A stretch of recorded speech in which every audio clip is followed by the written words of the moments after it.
Hunter, but also obviously the coach. I mean, it's just chemistry all around. You guys know each other so well. You know, with Robert coming out in the game, it was that whole miscommunications, quote unquote. What happened? You know, if Coach Shanahan knew Robert and vice versa, if they knew each other well, would those miscommunications have taken place? You guys know each other. Like, so what do you expect? I mean, what happens going into a season with a new guy? Like, do you miss those steps? Is that communication obviously it's going to be there, but is it that big of a hit? You know what I mean? Well, I think it's one of those things that really takes time to build, and I think over the past 3 years with Danny, we've definitely he's come to trust me and the decisions that I make, and the same thing with Sav, and he's growing to trust Kai. So I think it's kind of one of those things that it's going to take a little while to get to I guess build camaraderie with a new special teams coach. You got to remember too, like guys make a living on special teams. Guys like Reed, so Perry, who started out their careers playing special teams and just special teams.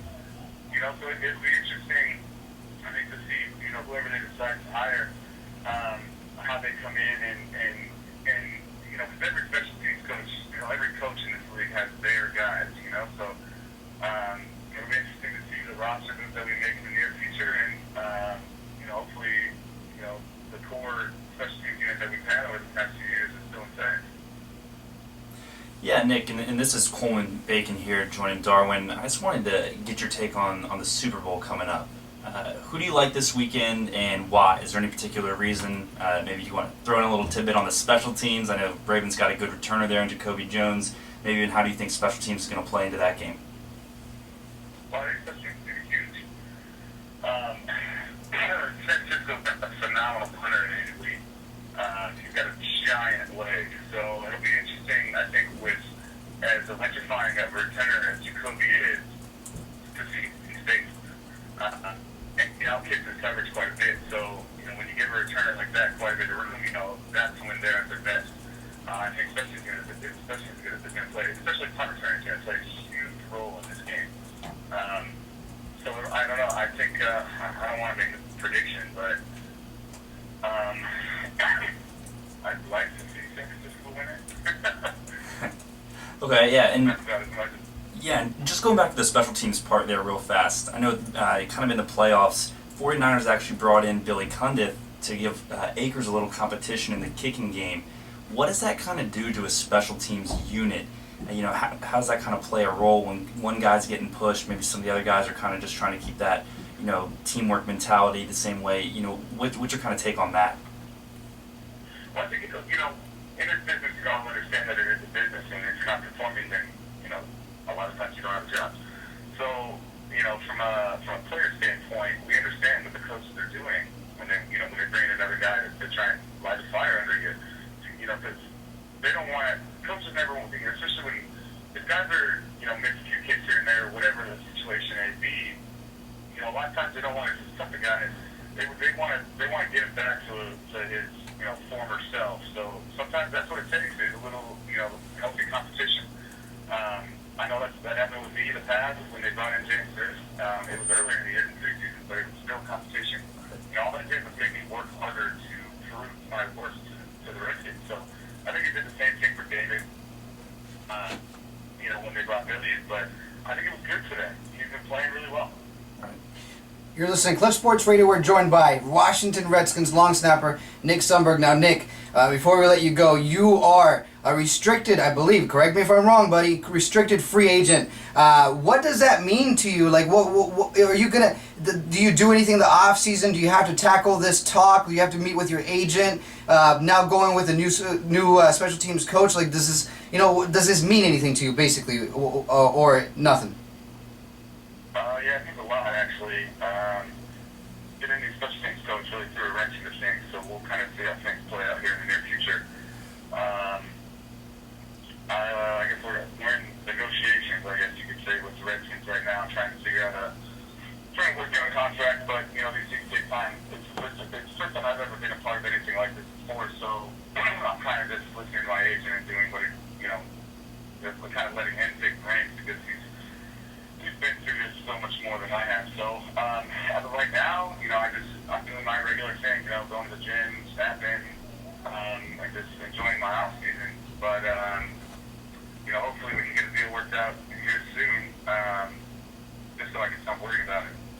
So this deal, and I hope so too. This deal could happen. I mean, any time. Obviously, the goal is to get it done sooner than later. No training camp, not anything like that. By that time, this thing's done, good to go, right? That's the hopes, right? At least.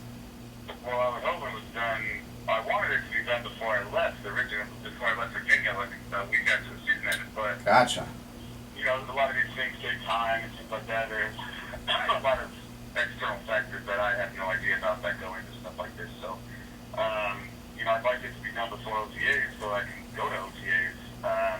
Because I don't know the rules, but I don't think I can go if I don't have a contract. So, yeah, I'd like it to be done as soon as possible. I don't want to miss any time. Yeah, seriously, we don't want to hear about you being out there, not being able to take part. Well, man, thank you so much for joining Clutch Sports Radio again here on Eyes Radio Network. Wish you the best of luck and good luck working it out. And by the way, man, you and I, remember, just think about that. Arm wrestling. Arm wrestling. I gotta get you a little workout program. No, yeah, that. So what you're saying? So I can give you competition in arm wrestling, right? Because I can, you know what I'm saying. Nick, this is Lauren. I have a quick question. We're having a little bacon feast in here. So before we let you go, you have to tell us what your favorite or weirdest thing that you've ever had bacon with. Nick, isn't that funny that she asked the food question and it's not me? Hey, what'd you have for dinner? Bacon. I mean, I've put it on ice cream before. Is that weird? That's pretty very weird. Like sprinkled on ice cream? What's that? Like sprinkled, like bacon bits? Yeah. That's gross, dude. It was pretty awesome, I'm not gonna lie. We just had some chocolate covered bacon and it's not too bad. They have you tasted the chocolate? I'm actually eating it right now. It's delicious. Really? I haven't tapped into it. All right, buddy. Well, thanks again, man. Have a good night, and we'll talk to you soon. Hey, thanks for having me on, guys. I appreciate it. Thank you. Bye. Bye. That was Nick Sundberg, your Washington Redskins long snapper. So, just like that's pretty crazy. Obviously, guys, that was a question that we were always going to ask is with this hit, you know, the fact that long snapper was given that IR tag, you know, for him to be designated to be able to return in the middle of the season or whenever, that's pretty phenomenal. Your long snapper does not get that, and we all know who's behind that. I mean, you know, Danny Smith was leading the pack on that sucker. As long as leading the pack for Brandon Banks, I mean, come on, he had to have been, and among other things. So this is a really big hit, like. It's a domino effect when a coach goes, just like Nick says, whether he goes or a new one comes, they either take their people or bring their people, et cetera, et cetera. But man, things are changed up, and it's not typically fun. So that's pretty crazy. Is this the first major coaching change that's happened since the Shanahans have been in the league? Special teams? Yeah. Well, no, in general, with any coaches changing, hasn't it been for the most part? Yeah. For the first, I think this is the first like big change they've had. So that to me is going to be. I don't necessarily think Shanahan is going to be. You know, he's got to have somebody that's going to really mesh well with him too, and that he trusts. And I think that's going to be another major factor in who's going to come in and take this role. Right, and the long snapper position is a position that really only one person on the entire team can do. So if that doesn't speak for itself, I mean, going back to kind of the niche position and how the coach plays into that, if there's a special team coach and there's only one player on the team that can do something that's under your control, you're probably going to have a lot of say in that. So that I think you can kind of hear that when Nick was talking to us, that Danny Smith leaving is a big deal. It is a big deal. And people, we were talking about it. Let's keep going on that. We were talking about kind of today on Twitter. I saw a lot of Brandon Banks talking. I saw that Lauren, you joined in, and Brandon Banks going to come. And really, Brandon Banks or not, know why it's a forget question. the name Brandon Banks. Brandon Banks or not, the return game, guys. Goldman, is it different? Yes or no? I mean, it's like you have to have a bigger body. Getting rid of Terrence Austin, not just because he's my dog, but Terrence Austin was a great guy to return. He had that bigger body. He was fast, and now you're seeing that out of Jordan Crawford. Jordan Crawford has got that.